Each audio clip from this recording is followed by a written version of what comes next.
भाई साहब, मैं आपके यहाँ अपनी लड़की की शादी नहीं कर सकती। मिस्टर प्रधान के गिड़गिड़ाने का असर भी कुछ नहीं हुआ तो मुंह लटकाकर वापस आ गए। घर आकर उन्हें अपने बेटे का दुखी चेहरा आंखों में खटक रहा था, लेकिन उनके लड़के के पिता होने की अकड़ शायद अभी भी शेष थी। और फिर एक लड़की की माँ जिसकी 3 लड़कियाँ, ऊपर से पिता की छत्र छाया भी न होना, उस महिला का 2 टूक जवाब उनके अभिमान पर कोड़े बरसा रहा था। अतः उन्होंने अपने बेटे से कहा, तुम बोलो तो उठवा लेते हैं लड़की को, तुम दुखी मत हो बेटा। बेटा कुछ ना बोला, क्योंकि कहीं ना कहीं गलती उसकी भी थी। वह एक मल्टीनेशनल कंपनी में अच्छी पोस्ट पर था, वेतन भी अच्छा खासा था। अतः उसे लगा कि ऐसा तो नहीं, उसने लड़की की खूबसूरती देख अपना सौदा सस्ते में करवा लिया। ठीक यही बात पिताजी को खटक रही थी कि मेरा बेटा सस्ते में तो नहीं बिक रहा, क्योंकि उनके पास लड़कियों की लाइन लगी थी और बायोडाटा में जिस सैलरी का उन्होंने उल्लेख किया था उसे कंफर्म करने के लिए लड़कियों के माँ बाप कतार में खड़े थे। किसी लड़की के माँ बाप को यकीन करने में कठिनाई होती तो मिस्टर प्रधान से फ़ोन पर कंफर्म करना चाहता कि साहब, जो सैलरी आपने बायोडाटा में बताई है वह अभी भी उतनी है ना। मिस्टर प्रधान बड़ी अकड़ से बोलते, क्यों, आपको कोई परेशानी है क्या? इससे ज़्यादा होगी तो क्या आपकी बेटी घर नहीं चला पाएगी?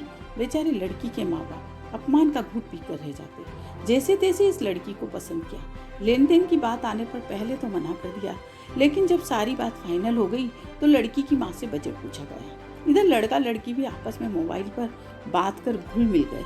अतः बेटी की माँ ने जब अपना बजट बताया तो मिस्टर प्रधान ने अपने बच्चों से सलाह मशवरा कर लड़की की माँ को घर पर बुलाया और जानना चाहा कि यह बजट दोनों तरफ, मतलब आपका और हमारा मिलाकर है या आप इतना हमें देंगी। उन्होंने कहा यह दोनों तरफ का है, अर्थात पूरी शादी का बजट है। तो मिस्टर प्रधान अपने को ठगा सा महसूस करने लगे।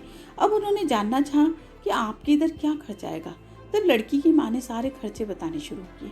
क्योंकि मिस्टर प्रधान उनके बेटे को लड़की अत्यधिक पसंद थी, अतः वे किसी तरह इस बजट में ही ज़्यादा से ज़्यादा अपनी तरफ करना चाह रहे थे। इसलिए उन्होंने लड़की की माँ को बताना शुरू कर दिया कि कहाँ कहाँ से आप कटौती कर ज़्यादा से ज़्यादा हमें दे सकती हैं। जैसे यदि रीति रिवाजों के अनुसार जहाँ 500 रुपये खर्च करना है वहाँ 51 से काम चलाइए। घर में मेहमानों की खातिरदारी में से इतना बचा लीजिए, ठहरने के लिए खर्च में से ऐसे बचाइए। जब लड़की की माँ ने अपने स्वाभिमान पर ठेस होती देखी तब उन्होंने मिस्टर प्रधान से 2 टूक शब्दों में कह दिया, मैं ऐसी जगह अपनी बेटी नहीं दे सकती जहाँ आप जिसे मांगने वाले लोग रहते हैं। भले ही मेरे पति नहीं हैं, पर अभी मैं इतनी सक्षम हूँ और अपनी बेटियों को भी इतना सक्षम बनाया है कि वे अपना खर्चा स्वयं निकाल सकें। आप और आपके बेटे की इतनी सैलरी होते हुए भी मैं दोनों तरफ का खर्चा उठा रही हूँ। लानत है ऐसी सैलरी और सोच पर। ऐसा कहकर लड़की की माँ मिस्टर प्रधान के घर से रुखसत हुई।